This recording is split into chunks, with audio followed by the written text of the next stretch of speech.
بسم اللہ الرحمن الرحیم۔ السلام علیکم۔ روزانہ واقعات سننے کے لیے اس چینل کو سبسکرائب کریں۔ حضرت اکرمہ رضی اللہ عنہ فرماتے ہیں کہ ایک ملک کا بادشاہ بہت ظالم اور کنجوس تھا۔ اس نے اپنے ملک میں یہ اعلان کر دیا کہ کوئی بھی کسی فقیر یا مسکین پر کوئی چیز نہ صدقہ کرے، کوئی کسی غریب کی مدد نہ کرے۔ اگر کسی نے ایسا کیا تو میں اس کا ہاتھ کاٹ دوں گا۔ یہ خبر سن کر لوگوں میں سنسنی مچ گئی۔ اب ہر کوئی صدقہ دینے سے ڈرنے لگا۔ ایک دن ایک فقیر مجبور ہو کر ایک عورت کے پاس آیا اور کہا، اللہ کی رضا کی خاطر مجھے کچھ کھانے کے لیے دے دو۔ عورت بولی، ہمارے ملک کے بادشاہ نے اعلان کیا ہے کہ جو کسی کو صدقہ دے گا اس کا ہاتھ کاٹ دیا جائے گا۔ فقیر نے کہا، تو مجھے اللہ عز و جل کی رضا کی خاطر کوئی کھانے کی چیز دے دو۔ عورت کو اس فقیر پر بہت ترس آیا اور اس نے بادشاہ کی ناراضگی اور سزا کی پرواہ کیے بغیر اللہ کی رضا کے لیے اس فقیر کو 2 روٹیاں دے دیں۔ فقیر دعائیں دیتا ہوا وہاں سے چلا گیا۔ جب بادشاہ کو معلوم ہوا تو اس نے عورت کی طرف اپنے سپاہی بھیجے اور عورت کے دونوں ہاتھ کاٹ دیے گئے۔ کچھ عرصہ بعد بادشاہ نے اپنی ماں سے کہا، مجھے کسی ایسی عورت کے بارے میں بتاؤ جو سب سے زیادہ حسین و جمیل ہو تاکہ میں اس سے شادی کروں۔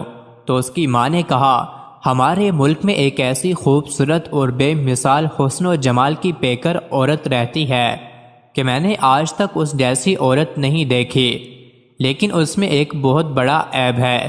بادشاہ نے پوچھا، اس میں کیا عیب ہے؟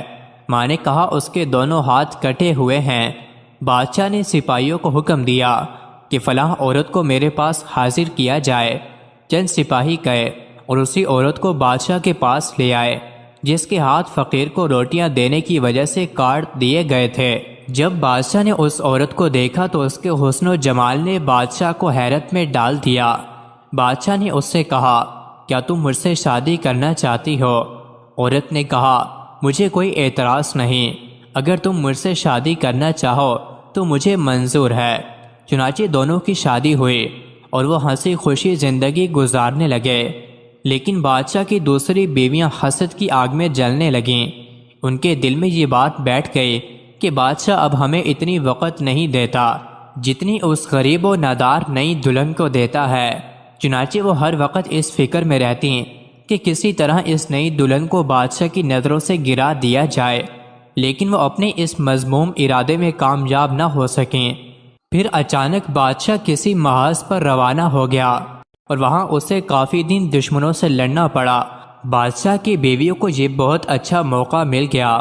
انہوں نے بادشاہ کو خط لکھا کہ تمہارے پیچھے سے تمہاری نئی دلہن نے تمہاری عزت کو داغدار کر دیا ہے اور وہ بدکارہ ہو گئی ہے، اور اس بدکاری کے نتیجے میں اس کے ہاں بچہ بھی پیدا ہوا ہے۔ جب بادشاہ کو یہ خط ملا تو وہ آگ بگولا ہو گیا۔ اس نے فوراً اپنے قاصد کو یہ پیغام دے کر اپنی والدہ کے پاس بھیجا کہ اس بدکار عورت کو اس کے بچے سمیت میرے ملک سے نکال دو، اس کے گلے میں کپڑا باندھ کر بچہ اس میں ڈال دو اور انہیں کسی جنگل میں چھوڑ دو۔ اس کی ماں نے ایسا ہی کیا اور اس کے گلے میں کپڑا ڈال کر بچہ اس میں ڈال دیا۔ پھر اسے ملک سے دور ایک جنگل میں چھوڑ دیا گیا۔ اب وہ بیچاری تنہا جنگل میں رہ گئی، لیکن اسے اپنے رب عز و جل سے کسی قسم کا کوئی شکوہ نہ تھا۔ وہ اس کی رضا پر راضی تھی۔ وہ بیچاری اسی طرح جنگل میں گھومتی رہی۔ پیاس کی شدت نے اسے پریشان کر رکھا تھا۔ آخر اسے دور ایک نہر نظر آئی۔ وہ نہر پر گئی اور جیسے ہی پانی پینے کے لیے جھکی تو اس کا بچہ گہرے پانی میں جا گرا اور ڈوبنے لگا۔ جب عورت نے اپنے بچے کو ڈوبتا دیکھا تو وہ رونے لگی۔ اتنے میں اس کے پاس 2 خوبصورت نوجوان آئے اور اس سے پوچھا، تم کیوں رو رہی ہو؟ اس نے کہا، میں پانی پینے کے لیے جھکی تو میرا بیٹا اس نہر میں گر کر ڈوب گیا، میں اس کے غم میں رو رہی ہوں۔ ان خوبصورت نوجوانوں نے پوچھا، کیا تو چاہتی ہے کہ ہم تیرے بچے کو نکال لائیں؟ عورت نے بے تاب ہو کر کہا، ہاں میں چاہتی ہوں کہ اللہ عز و جل مجھے میرا بچہ واپس لوٹا دے۔ ان نوجوانوں نے دعا کی اور اس کا بچہ نکال کر اسے دے دیا۔ پھر انہوں نے پوچھا، اے رحم دل عورت، کیا تو چاہتی ہے کہ تیرے ہاتھ تجھے واپس کر دیے جائیں اور تو ٹھیک ہو جائے؟ اس نے کہا، ہاں میں چاہتی ہوں۔ چنانچہ ان دونوں نوجوانوں نے دعا کی اور اس کے دونوں ہاتھ بالکل ٹھیک ہو گئے۔ عورت نے اللہ کا شکر ادا کیا اور حیران کن نظروں سے ان نوجوانوں کو دیکھنے لگی، جن کی برکت سے اسے ڈوبا ہوا بچہ بھی مل گیا اور اس کے ہاتھ بھی اسے لوٹا دیے گئے۔ نوجوانوں نے پوچھا، اے عظیم عورت، کیا تو جانتی ہے کہ ہم کون ہیں؟ عورت نے کہا، نہیں۔ عورت کا جواب سن کر انہوں نے کہا، ہم تیری وہی 2 روٹیاں ہیں جو تو نے ایک مجبور سائل کو دی تھی۔ مزید ایسی ہی ویڈیوز کے لیے چینل کو ضرور سبسکرائب کریں۔